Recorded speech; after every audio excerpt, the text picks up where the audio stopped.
Hello, and welcome to Wrestling in Mom's Basement. For some reason, Joe decided to stick around after he made the record button.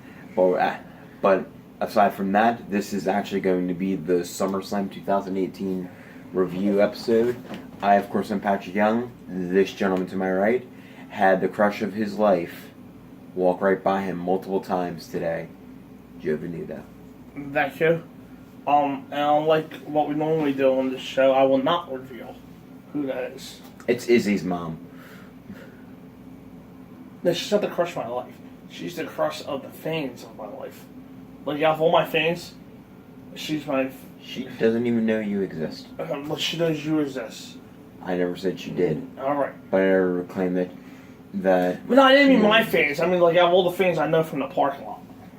She's the crush of my life. She doesn't go to the parking lot. Well, she went bar hopping with us today. Yes. She did? Yeah. And she took the door along. That was a little bit okay. She took her daughter to a beer hall. Yes. It's great parenting right there. Before anybody reports her, it was actually a live broadcast of Busted we're joking Open around. It was busted open. Yeah, with David Burke and Mark Henry. That's why Izzy was there. Otherwise, they didn't report her. She's an annoying girl. Where was I? Oh yeah, and this I don't think this was Wrestling in Mom's Basement, like you said. No. I believe this is Wrestling in Holiday Inn Express in Brooklyn, New York. You're right. I know. You're right. All right, and I believe I'm also right in saying that you're the current champ, based off of the prediction. I am the current champ. Right, but I'm also right in saying by WrestleMania 35 that I'm the champ. So, you said, well, I'm right, and you know damn well I'm right. Yeah, you speak the truth. I'm in the lead. So... I am in the lead. So, speaking of truth, I guess I should tell them the real truth why we're doing this video. Because it's time for the SummerSlam 2018 review. So to kick things off on the kickoff, we have a mixed tag match from SmackDown Live.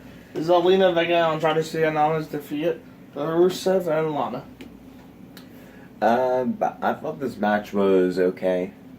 You kind of didn't really get anything different than you got on SmackDown from Zelina or Lana. And Rusev and Andrade just had very limited time and pretty much opportunities to actually get things done. Unlike what they did on SmackDown probably 4 weeks ago. I thought their encounter was much better there. But altogether, the match was okay. It wasn't anything bad. I was really disappointed here, as this could have been something very fun. I thought what we got was a short match between the guys, and then a bare bones match from the woman. And I will say this, and I've been complimenting her progression weekly. I don't know if the stage got to Lana. For me, anyway. I don't know if the stage got to Lana or what. But I thought it was a bad match from that a lot of people would expect her to have on her end. And I thought the finish was even worse, though. So it kind of made the match feel like a joke. Yeah. Because Zelina had to use the ropes, and she shows short. Yeah. And Lana never looked like she was in any real danger. That's true, yeah. Yeah.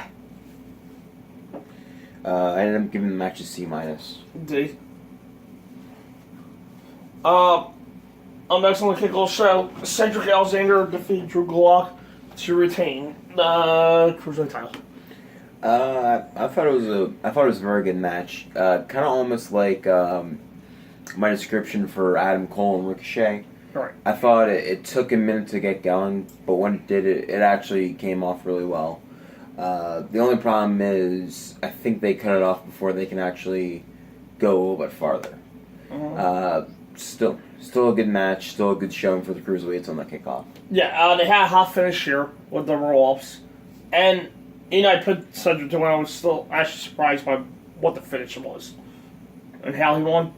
That being said, I understand why he's a champ, because as we said in our prediction video, there's more heels than there are faces right now for title contention. But Yeah. I'm not sure if I'm that wild right now having Cedric still keep the title.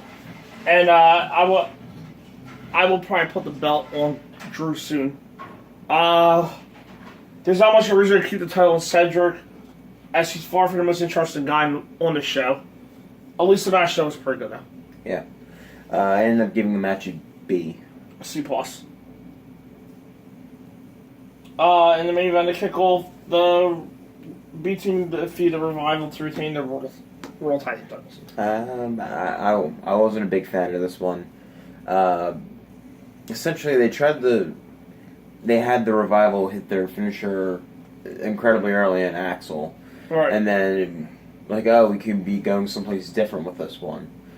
But it ended up being the same B team match, where they ended up winning pretty much in the flukiest way possible. At this point, I think Raw needs a stronger champion to at least take the belt seriously. The B team match was my cup of tea today. Yeah, it's the lowest match. It's the lowest grade on the card for me. Just like it's the lowest championship in the company. Yeah. Between all four brands. I ended up giving it a D. I thought you were done. I want to compliment people because that's what I do when I enjoy a whole show. Well, you took a pregnant ass pause. Well, I'm trying to. That's because I am. Excuse my hormones. I will give the two idiots credit though. I'm not into it, but they have embraced the clueless putz characters. Yeah. Give it to them. So, and that's all you can ask for. And just at this point, as ridiculous as they are, it's not like the World Tag Division has anything else going on. Revival's a fun team, but how long does this match get? 6 minutes. But that doesn't matter. They can't get more than 5-6 minutes for a Revival. And honestly, other than a Revival, a bunch of nothing opponents overall. I guess in the grand scheme of things, it was the right call because there's nobody for the Revival to feud with anyway. Yeah. I ended up giving this match a D. D. Kick off the main card on SummerSlam for the Intercontinental title. Seth Rollins defeated Dolph Ziggler to regain the Intercontinental Championship. I'm just going to probably say this now, and then probably explain it a little bit more later, but I think SummerSlam 2018 might actually be one of my weirdest graded shows. Thank you. The overall doesn't all fully equal up to the grades? Kind of, sort of, but more on that later. Because for me, though, my overall favorite match being this one, Seth Rollins versus Dolph Ziggler. They just let them rip it up in the opener. Dean and Drew played their parts really well. There's really not many more adjectives that you can describe, and thankfully both Dolph and Seth bounced back from the Iron Man match, which was lackluster. Was that the weird part? That match is your favorite match tonight? No. When I give all the grades, overall. Yeah. Okay.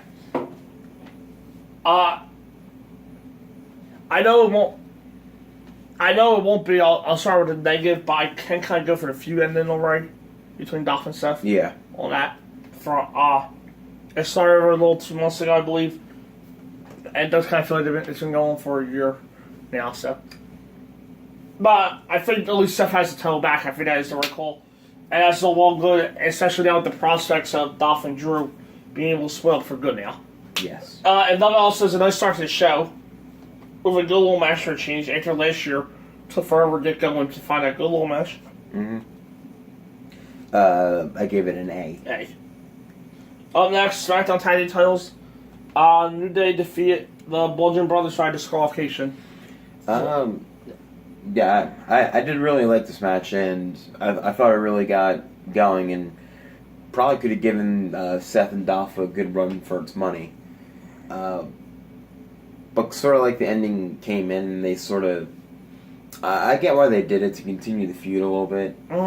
And actually show Bludgeon Brothers in a different light, which I've said before that they should do. Yeah. But at the end, they didn't really give you a complete ending. The feud's continuing. I understand it, but I still have to grade it. Yeah, they were getting somewhere before the ending, some of a rematch either on SmackDown or in the Cell. It was a good idea to make the Bludgeon Brothers seem vulnerable against a team like the New Day. And the New Day couldn't quite finish them off. At the moment, SmackDown's side division is stacked, but it's really all 4 teams, to be fair. Yeah. So, it's the New Day, Usos, Bludgeon Brothers, and the Bar. Really the top 4 teams. Yeah. So maybe it's a good idea to not change the titles just yet, if that's going to be the case for a while. As long as it's not a bad idea to probably keep this match going another month. So, it was a nice match with an understandable, kind of a more complete match, but understandable. I'll go with ending. Yeah. I end up giving the match a B.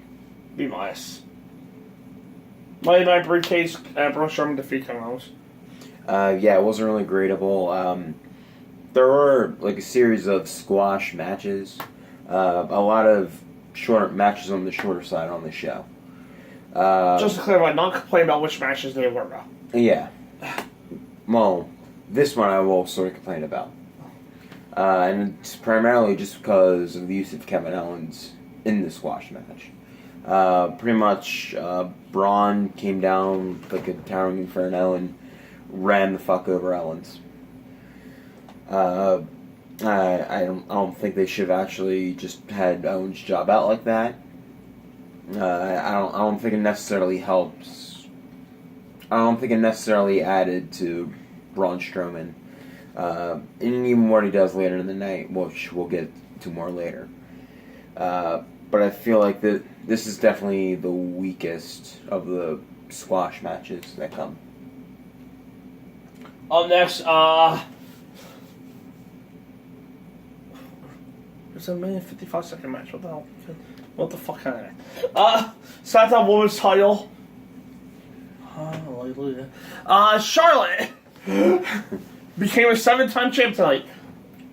Counting the Divas and the NXT Women's Championship, but who the fuck cares if she tied Trish O'Reilly? Charlotte. I think she tied Alexa, too. On the main roster, yeah. Yeah. Yeah. She defeated Carmella and Becky Lynch to regain the SmackDown Women's title. I thought it was actually a very solid match. I thought this was Carmella's best match to date. Yeah, I thought... Carmella did shit. Well, Becky and Charlotte did very well. Which by default... And Carmella, she did her job. Which by default makes it Carmella's best match to date. Exactly. Because Becky and Charlotte did very well. She did have a very nice bomb rope suicide dive. I will say that. However, her best opponent still may be Nikki Bella. But yeah, because she didn't do nothing this time. Yeah. Either. Mine's a suicide dive. But yeah, I thought this was a very solid triple threat. Carmella played her part, and she was the weakest link going in. I think everyone knows that. I don't know. I was thinking with Charlotte. And then after the match, when Charlotte's celebrating, she hugs Becky. They say some words. Charlotte hugs her again. They go to raise Charlotte's hand. Becky attacks. Finally, Becky is not the victim of a heel turn. She's the perpetrator. However, if you ask Brooklyn, Becky was very right in doing what she did to Charlotte. So, who actually ends up being face out of this, it's completely understandable why Becky turned heel. Yeah. So it'll be interesting to see what happens. But the match overall I thought was very good. Excuse my voice tonight. If I sound like a horse. Yeah. Tonight. I think my voice does too. Yeah. So. I definitely hear it. Much better than I was expecting here. And once the ending happened, I was thinking to myself, the aftermath was sort of like Dean and Seth, because I was kind of wondering was Dean going to turn heel right then near the way he was overly celebrating with Seth. Mm-hmm. But I didn't think they should turn Dean yet. Well, I was like, after that ended, Becky needs to turn heel. Yeah. Like, there's a difference. If they didn't do the heel turn, then I would be really pissed. There, It's not how I thought it was going to go down, even though I guessed it right. Right. I thought Charlotte was going to turn heel and then win the championship in the match. Okay, yeah. I thought that's how it was going to go down somehow. Yeah, but I figured into that, and then Becky had to turn. She couldn't just be the babyface anymore. Yeah. So thankfully they did that, and thankfully they took the title off Carmella. And at this point, either her or Charlotte really have been champs since November. No, so that might sound a little steel, but it's better than Carmella. And they need some fresh blood in there, which is hopefully ticked off Becky. Yes. Which it should be. I ended up giving the match a B. As in B team. Or Barry. Or Bernie. Be nice. SmackDown World Title. No, I'm sorry, I looked the wrong grade. I gave it a B minus. SmackDown World Title. AJ Styles, Samoa Joe defeated AJ Styles by disqualification. Yeah. Kind of almost similar to the New Day match. Although I think I got along with the storytelling a little bit more. Essentially, Joe goaded AJ into pretty much viciously attacking him. It did kind of backfire because he was just trying to get into his head and then get the championship that way. But I thought it was a nice story. Samoa Joe really burned AJ, and AJ reacted accordingly. AJ's daughter sold it pretty well by telling her father that he's bleeding. Yeah. And staying in his arms like a second because he's all sweaty. So, yeah. Yeah, but I thought it was a good match. You obviously know that there's chemistry between the two guys. I thought this blew out anything AJ Nakamura did. I agree.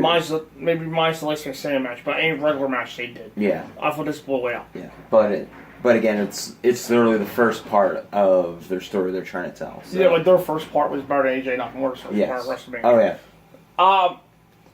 First of all, let's piggyback off the end, and you had to imagine at the Cell, at least these two, now. Probably, yeah. And for once, the story would seem to fit that. SmackDown has two storylines that seem to fit the Cell, which we'll get to in a few more matches. AJ being able to do whatever he wants to Joe Fisto, but we'll seem to play much more into Joe's hands. Anyway, of course, these two had a great match. Yeah, people could complain at the end of here. This is where I actually did expect a DQ ending here. And you called it. And here, I normally hate DQ endings for world title matches on pay-per-view, unless there's a specific point or a specific reason that this falls into the latter category. This is more specific than nothing. Oh, yeah. Joe doesn't need to take another loss on pay-per-view this year, and they're not ready to take the championship off of AJ. I'm not sure if they're ever going to take the championship off of AJ. It doesn't look like it's going to be for a while anyway. Yes, and I'm not saying that's a bad thing. I'm just saying that doesn't seem like they have any place to do that right now. So this is beneficial in terms of the feud. And what I tell people? People are like, why are they giving them a storyline? Why don't they just sell it as a dream match? Look what happened when they sold us. No, I'm not talking about telling you. Yeah. I'm talking about in general. But I mean, I did say, see, like, all fair. Mm-hmm. Like, what I mean is, like, if they sold as a dream match, people will just look at this as a disappointment because it ended in a wonky DQ finish. If they add the layer of wonder and all the DQ finish makes sense. WWE is a storytelling company. And people say they don't reference the history. Yes, they did. WWE's not just going to come out and flat out say TNA on there. That's not a network show. No, the Brooklyn crowd did that. Brooklyn did that. And for once it was warranted. Yeah. I thought it was a great match, what they were having. They had a great match, that's all they know how to do. Yeah. They were beating the fire out of each other. I want to see that, which is the sign of a well done match. Really good stuff as expected. Yeah. I gave it a B. A minus. Up next, The Miz defeat Daniel Bryan. To me, I thought this was probably the best storytelling of the night. They had the great package before the match, where it literally went through all 8 years of them. Yeah. And then we get to the match itself with Miz still doing his Bryan offense. Even added in a surfboard at this time. Yeah. And Bryan fought back almost exactly what Miz gave him. He hit back tenfold. In which the crowd kept on chanting yes. Then comes with Maurice sitting at ringside in the front row. She sneaks a pair of brass knucks on Miz's hand. Bryan goes for a suicide dive. Miz knocks him out, gets the pin. The old William Regal finish. Yes. And Miz wins the first match in 5 years at least. Yeah. Again, I thought it was great storytelling. Again, this is probably more of a part one than the final chapter of anything. Definitely. So I'm still expecting bigger matches from the two, but I thought, again, this is a great first step for them. I like this one as much as I at least expected to. And then goes up a rematch. I think now it's almost confirmed, but you have to imagine that Daniel's sticking around. Oh, yeah. Given the finish, as there's a wide open door for the feud to continue. It was a nice little match, and it got the attention that it deserved. Which sometimes is the problem with the big shows. The matches that deserve a long attention don't always get them. Yeah. With that being said, very well paced show. I mean, throughout the night, too. Yeah. For a 6-hour show, I would definitely give them that. But it didn't feel like the final match for all. The ending takes care of that, though, and everything's fine. For me, I gave it a B+. B+. Next, Baron Corbin versus the Demon. And it loses. The Demon Finn Balor. There we go. Defeat Baron Corbin. Yeah, thank God. They gave Finn Balor the demon paint back. Right. I think I either said it off air. I actually may have said it on the prediction video. Like, I think the interest for me in this match would be if Finn Balor brings back the demon paint. Yeah. And lo and behold, they bring back Demon Finn Balor, and he pretty much straight up runs through Baron Corbin. Right. Baron didn't get a punch in edgewise. Finn dominated the entire 2 minutes. Yeah, a minute. He dominated the entire minute. Yeah. Which Finn, I think, at this point, really, really needed. Yeah. Just normal smiley Finn, just he can't get it done against Corbin. Puts on the demon pain, he just friggin' mops the floor with him. Yeah. I thought this could be a spark for Finn Balor going forward. Yeah, that was more like it. Yes. For Finn. Nothing else to say. Up next, U.S. title. Shinsuke Nakamura defeated Jeff Hardy to retain the U.S. title. I did think this was a good match. However, I think it was at a much slower pace, and it's at this point. Nakamura's MO. Yeah, it's Nakamura's MO, and Jeff Hardy, he's not as quick as he once was. Right. And, I mean, time gets the best of all of us. But if you're gonna have maybe not as a fast-paced match, you create a moment with it, which I felt this match really did. Because Jeff took a really, really sick bump. Right. I know, shocker, Jeff Hardy taking sick bumps. Which he shouldn't be doing right now. Yeah. I didn't lie, but he wasn't the only one tonight. Yeah. With questionable judgment calls. And this is today when you said what he considers banged up. Yeah, well, he says a little banged up, his elbow pain, back pain, nerve damage, and his hand just woke up for the first time in 7 weeks. So he decides to do a swanton. On the apron. On the ring apron, yeah. Yeah. Yeah, so apparently he really doesn't want to walk when he's 60. But yeah, if you're going to have a slower paced match and maybe that maybe that could be seen as dragging a little, you follow it up with a big moment, and I think this match did it. Yeah. I think Jeff's at the point now where, not that he still can't go, but if you want those A, B level matches from him, the other person across the ring's going to be the quicker pace guy. Yeah. Right? Yeah. Oh, yeah. Like his matches with Shelton, for example, since he's been back. Oh, yeah. Might be his strongest match. And, no, not just Shelton. Match with Miz. Yeah. Miz and, he had a dream match against somebody. Damn right. There we go. Those are all, like, those very good, excellent matches. Actually, even the first Nakamura and Jeff match I thought was good enough.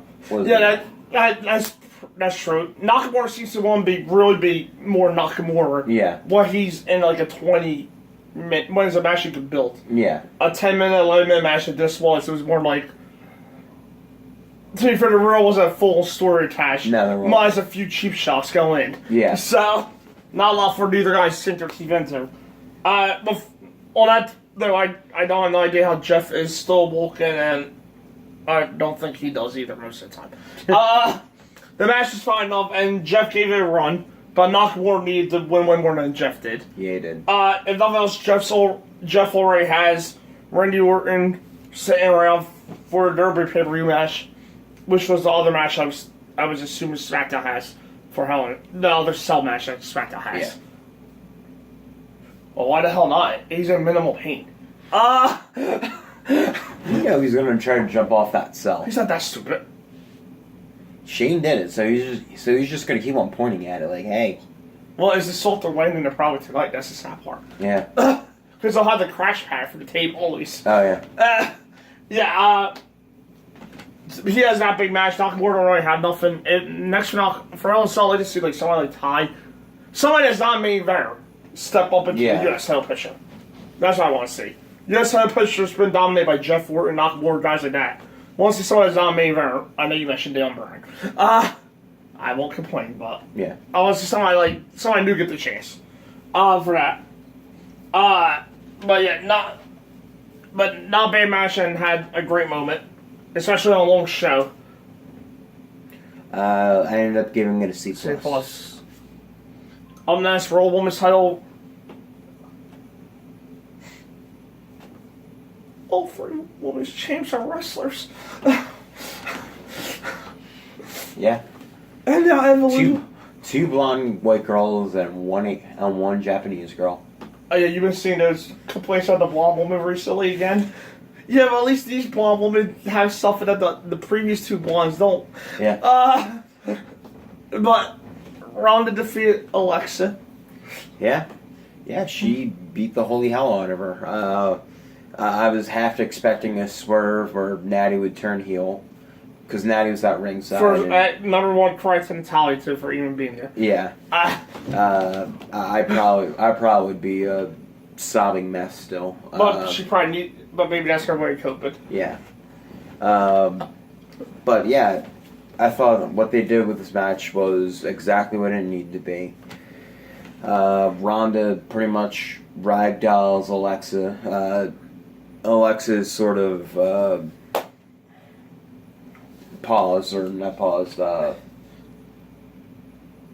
what's the word I'm looking for? Stalled, thank you.